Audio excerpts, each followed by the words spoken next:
So we are going to start with those latest comments from US President Donald Trump. In an explosive interview with Reuters, he threw some curveballs South Korea's way with his remarks on THAAD and Washington's bilateral trade pact with South Korea.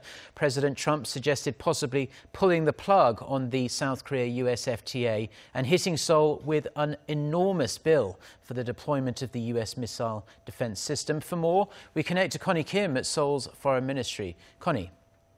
Well, Mark, as you can imagine, the unpredictable U.S. president's interview with Reuters has sent shockwaves to South Korea.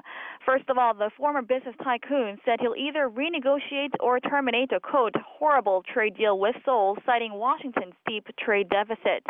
Pulling out from the South Korea-U.S. FTA has been one of Trump's key pledges during his presidential campaign.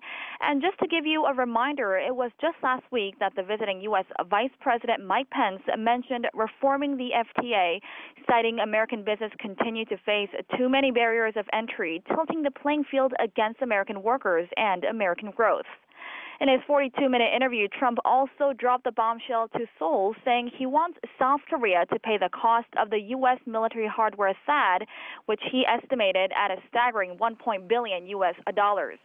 To this, Seoul's defense ministry, in response, said that its stance under the status of forces agreement remains unchanged, that Seoul will pay for the land and relevant facility costs, while Washington is to be responsible for funding the deployment and operation of a single THAAD system.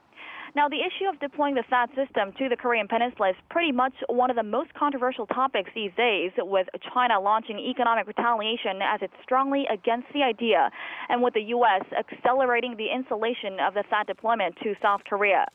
And last but not least, Trump highlighted the North Korea issue as his biggest global challenge, saying a major conflict with Pyongyang is possible in the standoff over its nuclear and missile programs, although he did say he prefers a diplomatic outcome. Trump also used the interview to praise Chinese President Xi Jinping for Beijing's assistance in trying to rein in Pyongyang, possibly adding more pressure to do so.